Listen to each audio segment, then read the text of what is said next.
Labas rytas visiems. Tai va tokia tema. Pirmiausiai matau, kad daugelis žmonių čia pirmą kartą pas mus. Ja. Ir jums tikriausiai kilo klausimas, kad mes čia tokie esam. Labą dieną. Labą dieną. Mes esam kultūros klubas Kitaip. Tai yra grupelė žmonių iš Daugų, kurie domisi Daugų istorija. Su logika yra labai paprasta, nes nebuvo nieko kito, kas labiau lauktų tos kovo 11. Partizanai laukia būtent šios dienos. Ir todėl mes manom, kad ne vėlinės yra partizanų diena, o kovo 11. Ta diena, kurios jie nesulaukia dauguma. Mes sulaukėm. Ir šiais metais yra mūsų tema Laisvės kovos karžygiai. Laisvės kovos karžygiai tai nėra kažkoks tai tiesiog vardas partizano. O jį sugalvojo šitą vardą 1949 metais vasario 16 dieną, kada buvo susirinkę visos Lietuvos partizanų vadai. Jie įsteigė Laisvės kovos sąjūdį ir šitą vardą. Ir iš viso Laisvės kovos karžygių vardą Lietuvoje pati partizanų yra suteikusi tik 8 partizanais.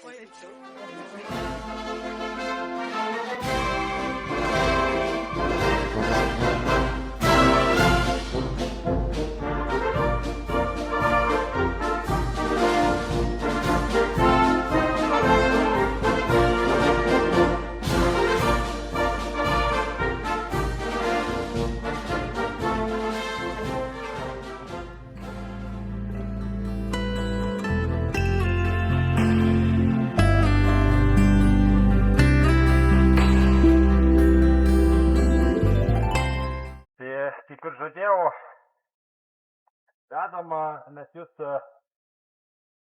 šiandien Laisvės kovos karžygių istoriją menančiom vietom. Ir čia mes esam dabar prie pirmojo Laisvės kovos karžygio. Pirmojo sutikto žuvimo vietos, tai Kazimiero Pyplio Mažytis. Kazimieras Pyplys Mažytis visam partizanų istorijos kontekste yra išskirtinė asmenybė. Visiškai. Tai yra aš pats.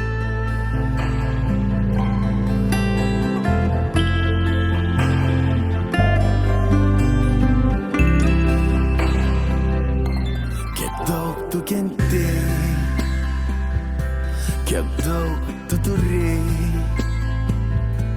kiek daug nepasidavėjai, kad taptumei laisva. Mes širdį padėjom ir žodį mylėjom, iškėlėm mes tavo vardą Lietuva. Saulės spindesy, auksinė, gražioj širdį visi mes gimę, kartoju tavo vardą, vardą Lietuva. Ir nesibaigs daina, krūtiniai atidaviau save, tėvynei, kur mėlynas dangus, ten Lietuva laisva. Kur miškas ir kloniai,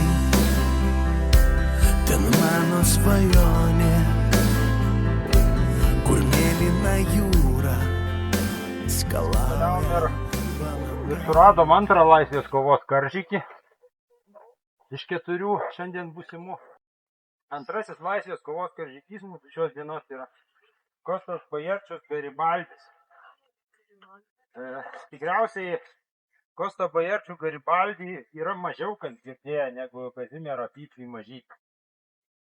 Bet atkreiptinas dėmesys, kad Laisvės kovos karžygio vardo nedalino už dyką. Ir tie 8 tikrai yra labiausiai nusipelnę partizanai.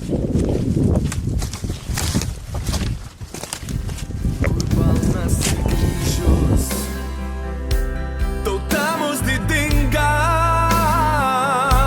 nes tai Lietuva ir ji visada laisva.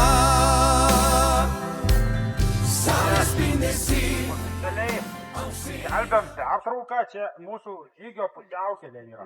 Šitoje vietoje pusiaukelė, jūs galite užtrimti, pavalgyti.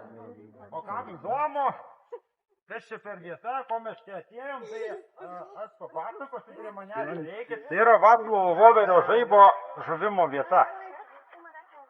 Vaclovas Voveris žaibas yra trečias mūsų šitam žygį minimas laisvės kovos karžygys.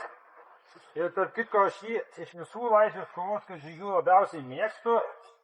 Man yra Vaclovas Voveris žaibas autoritetas absoliutus gyvenime, koks turi būti vyras. Ir mėgstu šį dėl to, kad būtent jis vadovavo Geležinio vilko grupei, kuri veikia šitose Daugų apylinkėse. Daugų onas jo apylinkė ir...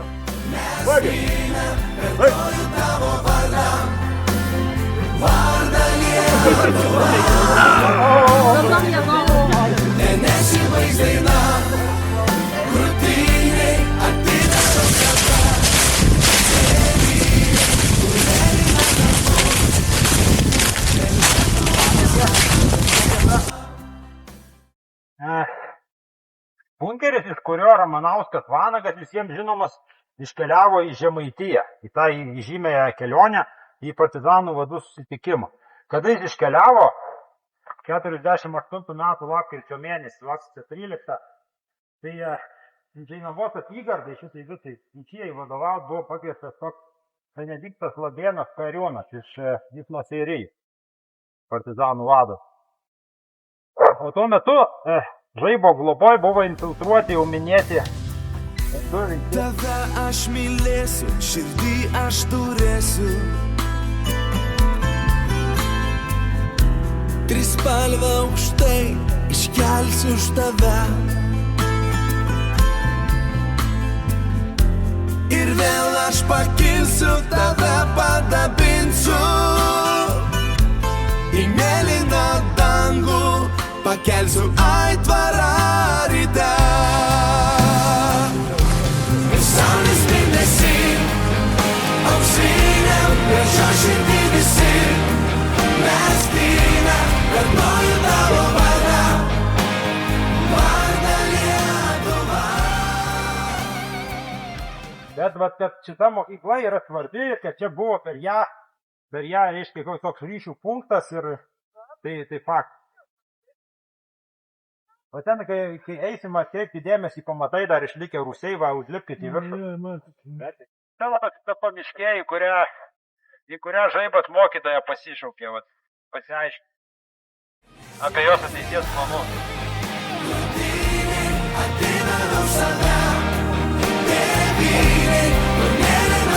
Čia bus prie šito namuko paskutinis sustojimas.